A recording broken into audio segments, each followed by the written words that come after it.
fun. What fun! So, the rumors are true. Darth Maul lives.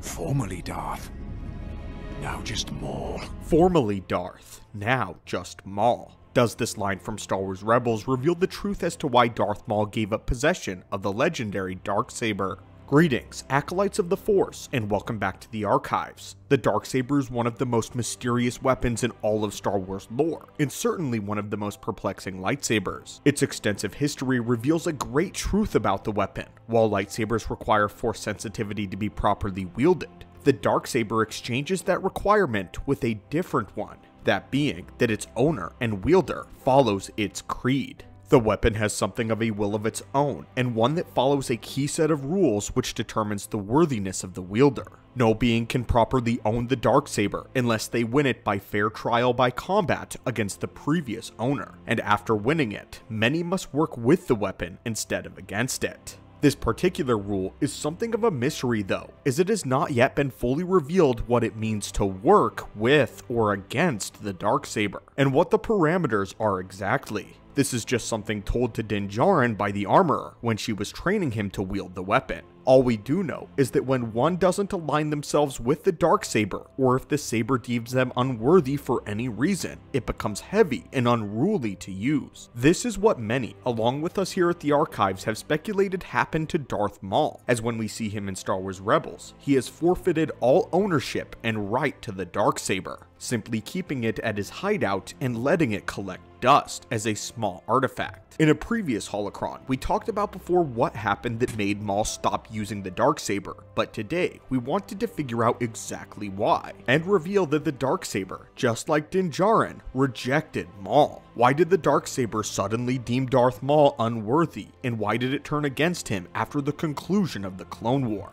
Before we begin though, we have noticed that there have been a few ships passing through our station that have not yet registered within our systems. So if you are one of these passing vessels, be sure to subscribe before you head out, so that you may be updated when we post holocrons just like this one. Now Acolytes, let us begin. In order to fully figure out why the Darksaber turned against Maul, we need to figure out, or at least speculate, why the Darksaber gets heavy when one uses it if they are deemed unworthy. The criteria for worthiness is currently rather vague, but when we analyze both instances of someone training with the Darksaber, we can peer into what the weapon considers a worthy wielder. When Sabine Wren was training with Kanan Jarrus, she remarked that the saber was extremely heavy, but that it got lighter as she learned to work with the blade rather than against it as the young Jedi taught her. Djarin is also currently learning this the hard way, as he was trained by the armorer but very briefly. During the training, the armorer revealed that Din was fighting against the blade rather than along with its will, which was causing him to lose control.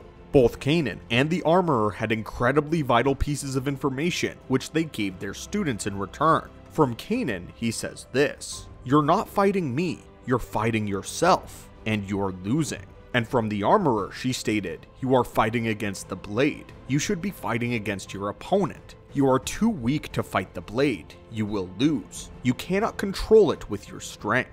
It was only after Sabine was goaded by Kanan into letting out the truth and being honest with herself by expressing her anger and her real feelings at her past did she actually learn to control the Darksaber. Djarin at this time was still incredibly conflicted with leaving Grogu with Luke. He wasn't sure what kind of a person he wanted to be and how he wanted to make his way in the galaxy. Currently, he still isn't, as even though he has Grogu by his side again, he feels like he needs the Children of the Watch in order to feel whole and to feel like he has a place and an identity, though he's still lying to himself and apparently can't decide whether he wants to just be one in a dozen Mandalorian helmets, or if he should be the ruler of all of Mandalore. We think that the key here is, the Darksaber will only respond to those who are true to themselves. It may sound a bit trite, but if you think about it, it makes a lot of sense. The saber has decidedly sacrificed the need for its users to be force sensitive in order to wield it, something that is common in all other lightsabers. In exchange though, they must have a focused mind and be honest with themselves and exactly who they are. As long as they do this, they will be able to fight with the Darksaber and contend with the likes of force sensitives. This is why we see people like Pre Vizsla going toe to toe with someone like Maul, and Sabine having actually defeated Kanan in a sparring session. However, this is a double-edged sword. Unlike being force sensitive and wielding a lightsaber, our theory is that the Darksaber will revoke its privileges to those who are conflicted about their identity or are living a lie within themselves. And this applies to everyone who chooses to wield the weapon, force sensitive or not. For this is the way of the Darksaber. But back to Maul. Maul originally had everything he needed in order to wield the weapon effectively. He knew exactly who he was and was not problematic with it at all. Some theorize that the Darksaber turned against Maul because of his unstable lust for power, but we don't believe that it's all that simple. The Darksaber didn't seem to mind being wielded by Pre Vizsla, who had a massive ego and even bigger plans for domination. The Darksaber, in my opinion, is unaligned to good nor evil in the case of Star Wars, the light or the dark. The Darksaber, in effect, represents a balance and a neutrality within the Force that focuses on the balance of the individual. Maul was perfectly balanced in the fact that he was a Sith, with great prospects of leading Mandalore against the Empire, or at least preserving it and building his own empire from the ashes of Mandalore. His lust for power was what actually kept him in balance with himself, the dark side, and the Darksaber. But that balance would drastically tip the moment that he lost everything.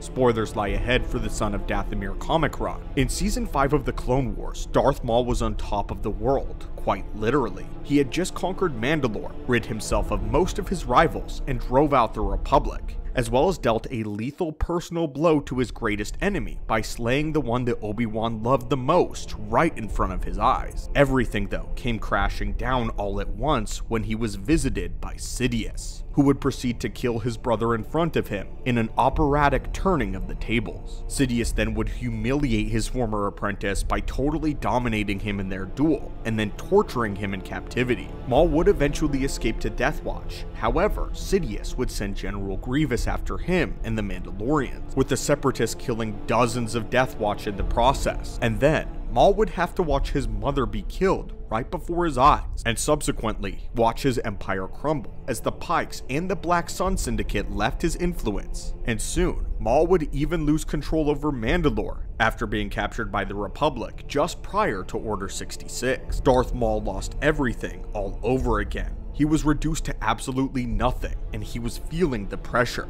Maul's entire galaxy had just imploded, and he had been utterly powerless to stop it, as all of his failures were a result of his own mistakes and his past sins. Formerly Darth, now just Maul, roamed the galaxy for nearly 2 decades before meeting Ezra, and by then, he was an old Kermit with nothing left but the single mind for revenge. He had even forsaken his path as a Sith, claiming that the Order took everything from him. Clearly, Maul was a broken being with a shattered identity, and there is absolutely no way that the Darksaber would ever find him worthy. Not because of his failures though, but because of how he responded to them. He may have cast aside his Darth title, but it was still every bit the Sith that he had always been. He blamed his failures on everyone but himself, and so, the Darksaber turned on him as well. And this, my acolytes, is why we believe the Darksaber rejected Maul, and why the Dathomirian forfeited his ownership over the blade, to the point where he did not even acknowledge the weapon, even referring to it as one of the trinkets from his past. But anyway, my friends and acolytes, what are your thoughts on this? What are your thoughts on the Darksaber openly rejecting Darth Maul the same way it is now doing to Din Djarin? And do you believe that we are correct?